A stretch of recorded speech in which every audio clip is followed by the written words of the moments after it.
Whispers in the fog, thick fog, rolled over the dead forest. The air was cold and heavy. Leaves didn't move. The world was too quiet, too still. Inside a broken cargo ship, deep in the forest, an alien widow held her small child close to her chest. Her skin was pale blue and her long ears twitched at every sound. Her name was Yelna, and she had not eaten for 2 days.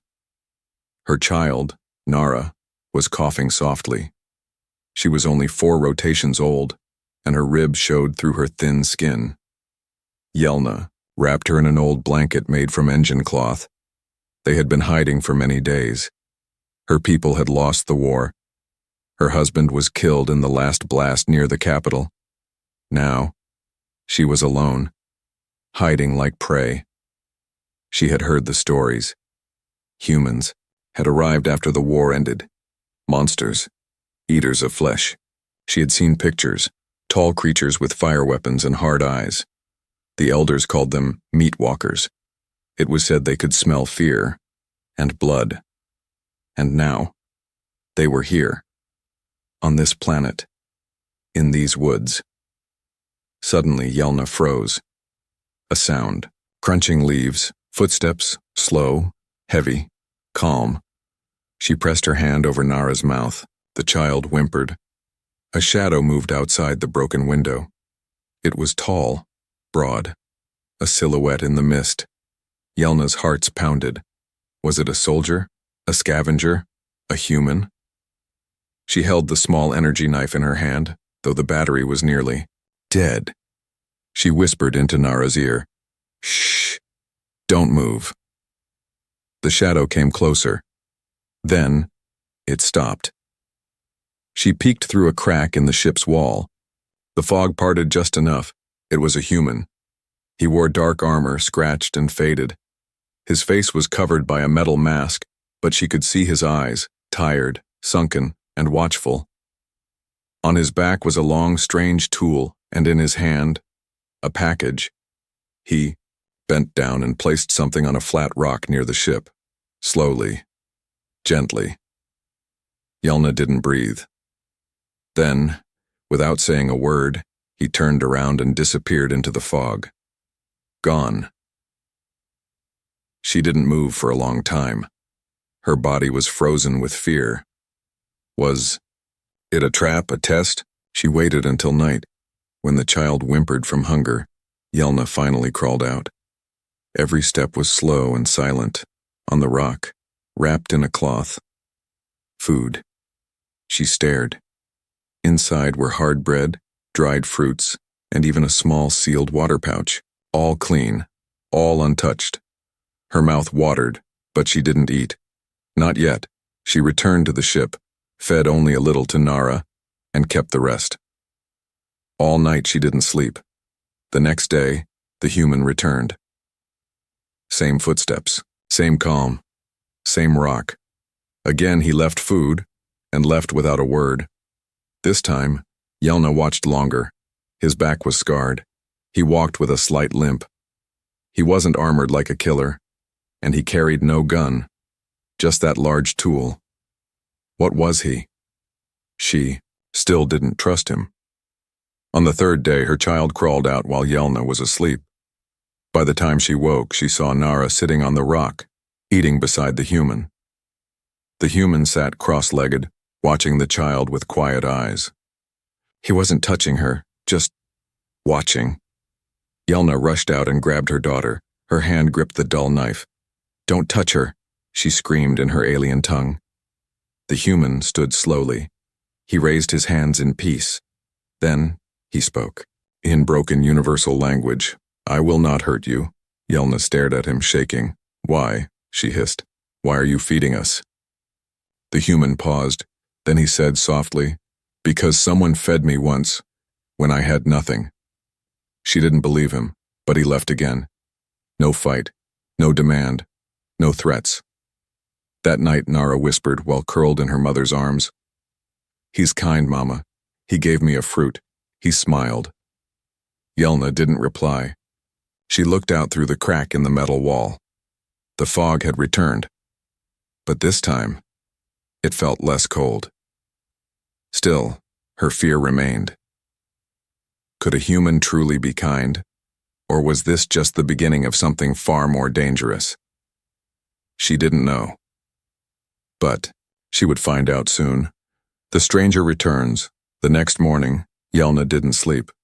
She sat awake, holding the cold knife in her lap, her eyes locked on the broken door of the wrecked ship. Her daughter Nara was curled beside her, fast asleep, a soft smile on her little face. But Yelna's heart was not calm. That human came again. He fed her child, spoke gently, walked away without harm. Still fear wrapped around her like chains. Her people had been hunted before. Mercy was a trick used by enemies. But something inside her was confused. Why didn't he take anything, she whispered to herself. Why didn't he even look at me with hunger? The fog came early that day. It rolled in like waves of smoke. Birds didn't sing. Insects hid. Everything felt still, again. Then came the sound. Familiar now. Heavy footsteps. But this time, the human didn't stop at the rock. He came closer. Yelna stood, her body tense. She hid Nara behind her. The knife was ready, but her hands were shaking. The door creaked, slowly. A shadow stepped in. And then, he stood in front of her. Not near. Just close enough. He removed his helmet. Yelna stared in shock. He wasn't what she imagined. His face was worn, but not cruel. His hair was dark and messy. A scar ran across his cheek, and his eyes, his strange, pale eyes, looked tired, not hungry. He said nothing, just opened his pack. Inside, dried meat, berries, clean cloth, and a small glowing heat stone. He placed it gently on the ground and stepped back. Then he spoke in rough alien language, not perfect but clear. For the little one. Yelna blinked. Why do you help us? The man looked at her, then slowly said, Once, a woman hid me from soldiers. She had a child too. She gave me food. She died for it. Yelna said nothing. He lowered his head. I could not save her, but maybe I can help you. He left again. This time Yelna stepped outside after him. Wait, she called. The fog danced between them. She walked closer, keeping her distance. What is your name? He turned surprised. Gray, he said. Then he disappeared into the mist. That night, Yelna used the heat stone to warm Nara's hands.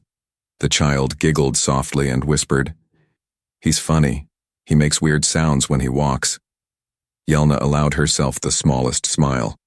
Was this truly real? A human helping? The next evening, Gray returned, but this time he brought something more than food. He held an old machine in his arms. Damaged. Rusted. He placed it in front of her. A purifier, he said. For water. Yelna looked at him, confused. Why, give this to us? Gray shrugged. Because no one gave it to me when I needed it. She paused. You lost someone, didn't you? He didn't answer. His silence was loud. Then softly he said, My brother, my planet, everything. In the days that followed, Gray kept returning. He never crossed the boundaries she set. He always spoke softly to Nara. He showed her how to fix wires, how to clean wounds, how to trap small animals, but not once did he ask for anything in return. Still, other questions grew in Yelna's mind. Who was he really? A soldier? A deserter? A spy? Or something else? One night, as stars began to shine above the fog, Nara asked him, Do you eat children? Gray's eyes widened. He looked at Yelna. She froze, embarrassed. She's only asking what she's heard. He laughed quietly. No, he said to Nara. I only eat beans, and sometimes old bread. The little girl giggled, and for the first time, Yelna laughed too. It was soft, short, but it was real. Still, in her heart, fear and trust were fighting. Gray was kind, But was it real, or just a slow hunt? She didn't know, but the fog was changing, and her heart was beginning to listen. The night of the scavengers. The wind howled through the cracked trees like distant screams. Night had fallen hard over the forest. The fog was thicker than ever, swirling around like cold ghosts. Inside the broken cargo ship, Yelna added another scrap of cloth to the weak fire Gray had helped her build. The tiny flames danced, but the heat barely reached their fingers. Nara was asleep, curled close to the warmth, hugging the strange little bear Gray had carved from driftwood. Yelna didn't sleep. Not tonight. Something was wrong. The animals were quiet. Too quiet. Suddenly, a screech ripped through the darkness. Not human. Not machine. Something else. Something wild. Yelna's ears stood tall, alert. Her breath froze in her throat. Then came the thump, thump, thump of something large. Crawling, closer. Her blood turned cold. She grabbed Nara and backed into the darkest corner of the ship. She whispered, "Don't make a sound." Nara nodded, burying her face into her mother's shoulder. The ship creaked. The metal rattled. Then, crash, part of the sidewall was ripped away. In the hole stood a creature with jagged claws, long limbs, and glowing red eyes. Its skin was like oil, and its fangs dripped with saliva. A night scavenger, one of the forest's most dangerous beasts. They hunted the weak, smelled blood, and killed without thought. It sniffed the air, then took a step forward. Yelna raised her dull energy blade even though she knew it wouldn't work. "Stay back," she whispered, more to herself than the monster. The beast snarled and leapt. Bang! A blast of fire roared through the hole. The creature screamed in pain and spun back. Standing behind it, covered in soot and breathing heavily, was Gray. He held a fire torch in one hand and a long pipe in the other, glowing hot at the tip. He didn't yell. He didn't run. He just walked straight into the broken ship between Yelna and the monster. "Come on," he whispered to the beast. "You want something? Try me." The scavenger hissed, then charged. Gray dodged left, slammed the torch into the creature's face and swung the burning pipe into its side. The smell of burned skin filled the air. The creature shrieked, confused and hurt, then turned and vanished into the fog. Gone. The firelight flickered. Yelna stood frozen, still clutching Nara. Gray dropped to one knee, breathing hard. "Are you okay?" he asked without turning. Yelna slowly walked toward him. "You came back." He nodded. "I heard it in the trees. I knew you weren't safe tonight." She looked down at the burn marks on his arm. "You're hurt." He smiled weakly. "Better me than her." He motioned toward Nara. Nara peeked out from her mother's shoulder. "Did you fight the monster?" she asked in a small voice. Gray nodded. "Yeah, but he's gone now. You're safe." Nara crawled out, walked up to him, and hugged his leg. Yelna watched in silence. No fear, no flinching, just trust. A trust she still struggled with. But tonight, something had changed. Later, while Gray fixed the broken wall using old scrap, Yelna sat near the fire. She stared at him. "You didn't have to come back. I know. You risked your life." "I've done worse," he said, "for people who didn't care." Yelna hesitated. "Why do you care about us?" Gray placed a metal panel down and sat beside her. He stared into the flames. "When I was young," he said slowly, "my family was taken in a raid. I hid. I survived. But I was alone for years. Then one day, a woman from another species found me, fed me, cared for me. She died helping me escape." He paused. "I never knew her name, never repaid her, but I can still remember her smile." Yelna looked at him. "Is that why you're helping us?" He nodded. "I couldn't save her. Maybe I can save someone else." Silence fell again, but it was a softer silence. Outside, the fog still curled through the trees, but the forest no longer felt like death. Inside the ship, Nara slept peacefully. And for the first time, so did Yelna. not with her knife in hand, but with hope in her, heart the fire. Inside days passed since the scavenger attack. The fog came and went, but now, Yelna didn't fear it as much. Not because the forest changed, but because the human kept returning. Gray didn't say much, but when he did, his words were like stones, simple, solid, and heavy with meaning. He brought old tools, herbs from nearby cliffs, and sometimes, just silence. That silence wasn't empty anymore. It was shared. It was safe. But peace doesn't last long on a dying world. It started with a soft cough from Nara. Yelna didn't think much at first. Children cough.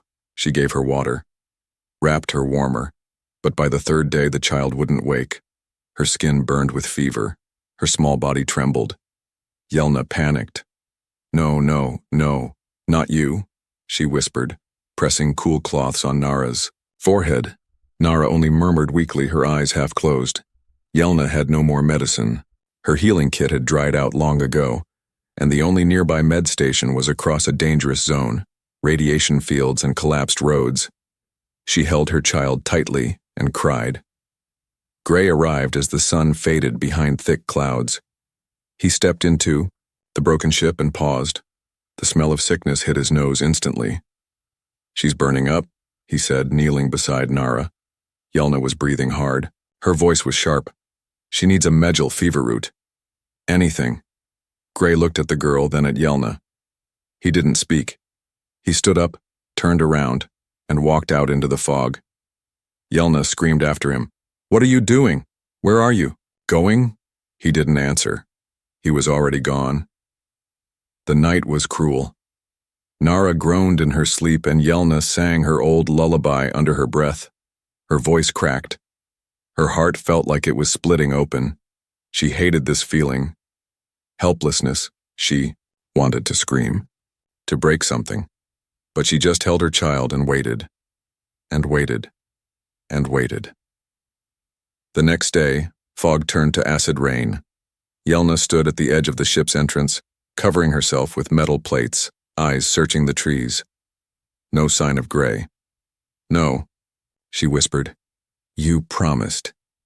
By nightfall, hope was dying, until a figure stumbled through the trees. Gray. But he was not the same. His armor was burned, parts melted. His mask hung from one side. His skin was red from radiation. His left hand was bleeding, wrapped in torn cloth, but in his right hand he held a single silver injector. Medjol. He fell to one knee in front of her and held it out. For her, he said, his voice raspy. Yelna stared at him, then took the injector, rushed to Nara and pressed it into her shoulder. A hiss. A glow. A slow exhale from the child. Her skin slowly cooled. The fever began to fade. Yelna turned to Gray. He collapsed on the ground unconscious. She dragged him inside, covered him with blankets, and cleaned his wounds. For hours, she watched, over him as he had watched over her daughter. His breathing was uneven. His chest rose and fell with pain. She whispered, You fool. You could have died. When morning came, Gray woke with a groan. The first thing he asked was, Is she okay? Yelna smiled softly. Yes, because of you. He blinked, then laughed. A weak, broken laugh. I told you. Beans and bread, he joked. She chuckled through her tears. Then, without thinking, she reached out and placed a hand on his cheek. Warm. Real. You saved her life, she said. You saved mine more than once. He looked at her, eyes gentle, but serious. You've saved mine too, he whispered. That night, the fire inside the broken ship burned brighter, not just because of the heat stone, but because the fire inside their hearts had started to glow. Trust, respect, something, beginning. Yelna still feared the world outside, but for the first time, she no longer feared the human inside. The broken shelter. The rain fell for 3 days without stopping. Not gentle rain, not clean, toxic rain. Gray, heavy, and full of dust that ate through metal. Inside the broken ship, Yelna patched holes with old plates and cloth, but the walls groaned. Water slipped through the cracks. The floor turned to mud. Nara coughed again. The shelter, their only home, was dying. Gray lay nearby, wrapped in layers of salvage cloth. He was still weak from the radiation run, but every time he opened his eyes, he asked the same question. Is she better? Yelna always nodded, and she always meant it. But now, her worry was for something else. Where would they go if this place collapsed? On the fourth night, the sky cracked open. A windstorm hit the forest. The top part of the ship was torn free, flung into the trees. Rain poured in. Firestones flickered and died. Yelna stood in the darkness, soaked, clutching Nara tightly in her arms. Then she heard a familiar voice, hoarse, low, but full of strength. We need to move, Gray said. But where? She cried. There's nowhere to go. He coughed, stood slowly, and pulled a thin piece of plastic from under his armor. It was a map. There's an old Earth camp, south. Abandoned maybe, but built strong, still standing last time I passed it. Yelna hesitated. To leave the forest was dangerous, but to stay here was death. She looked at Nara, eyes wide, arms weak, and she knew the answer. Then we go. The journey was not easy. Gray limped with every step. Yelna carried Nara on her back, wrapped in a torn cloak. They walked through mud and rusted debris, through vines and silent ruins.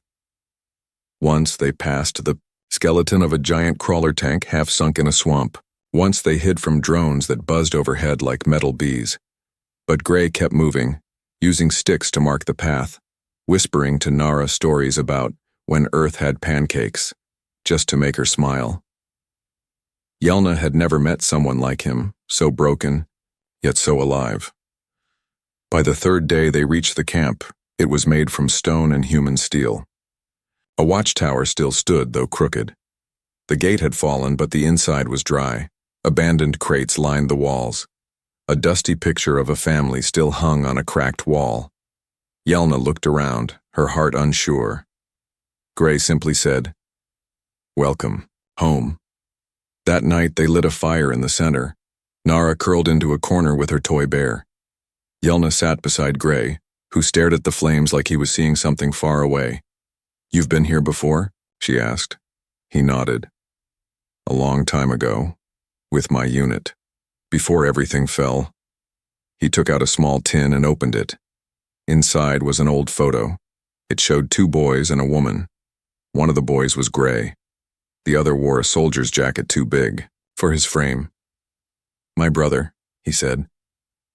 "He died in the same storm that broke this camp." Yelna touched the edge of the photo gently. "I'm sorry." Gray looked at her. "You remind me of him. Not your face, but your fight, your spirit." She smiled, but her eyes held something deeper now. Understanding. Not all wounds were on the body. Some wounds lived in the silence, in the old memories, in the way Gray always walked like he expected the world to fall apart. But here, in this ruined human shelter, the world hadn't fallen apart. It had come together. The next morning, Yelna swept the dust out of the rooms.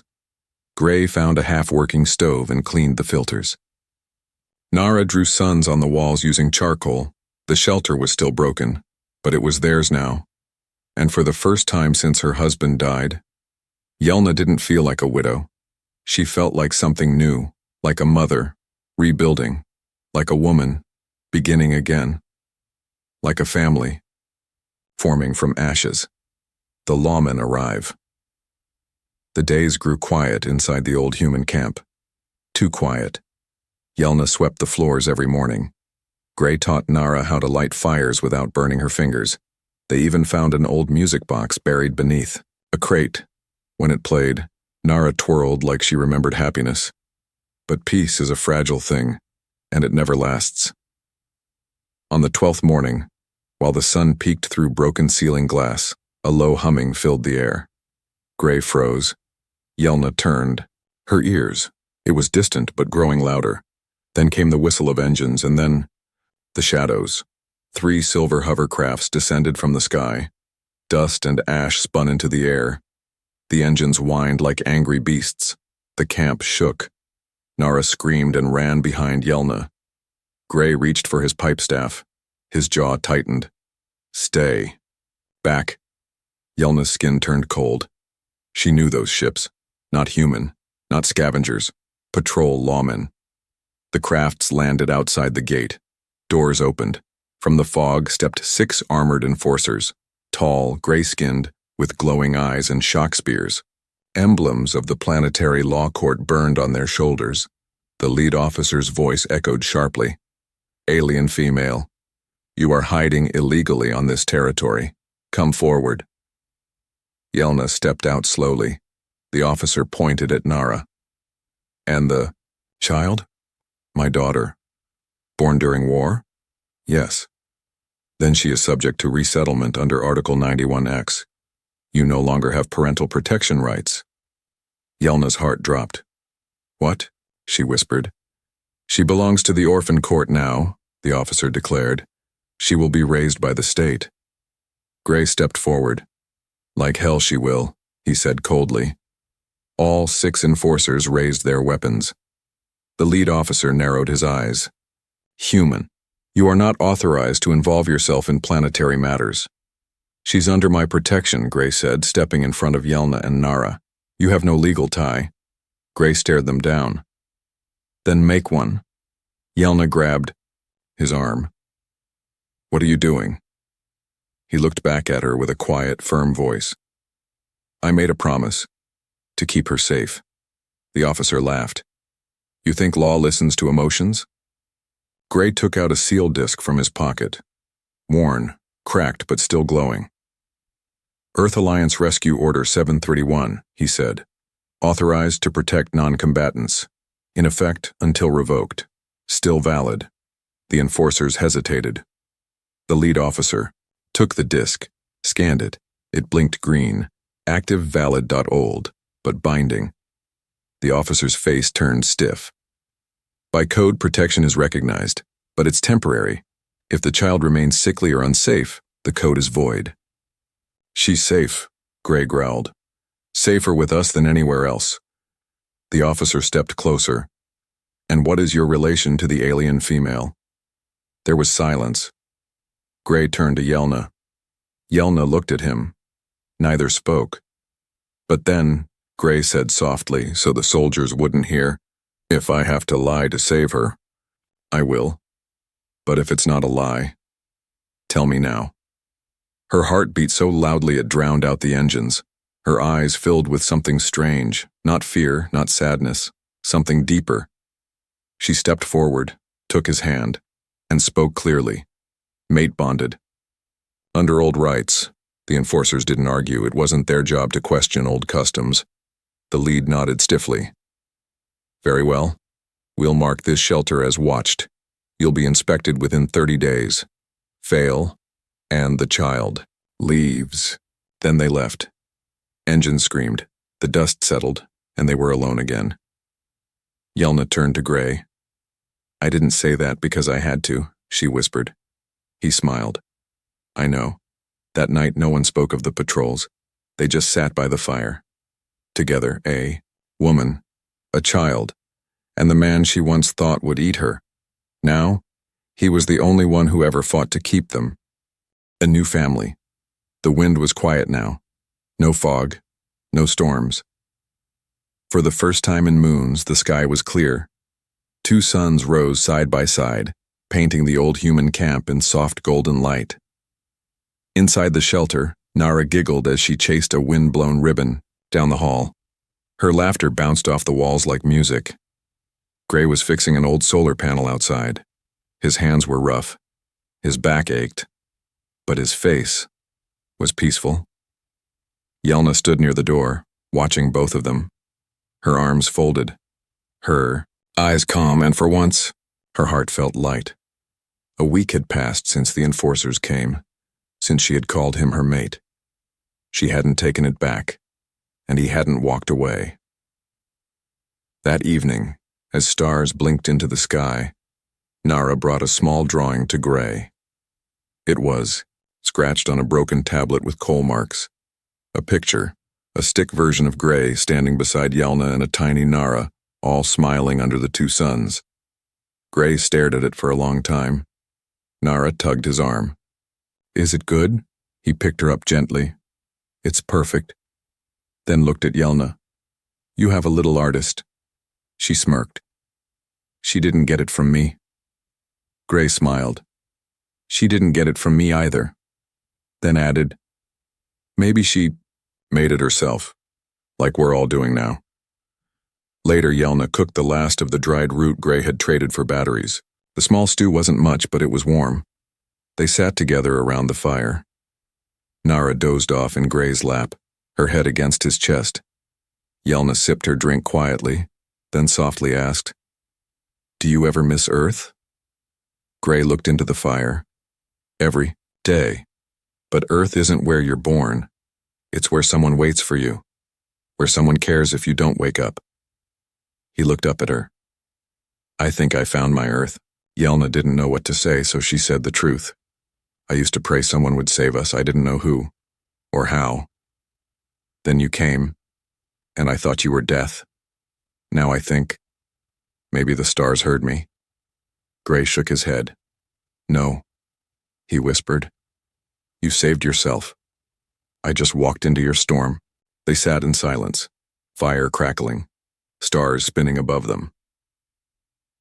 The next morning, Nara ran barefoot into the sun, arms wide, pretending to fly. Gray followed, half smiling, holding a scanner.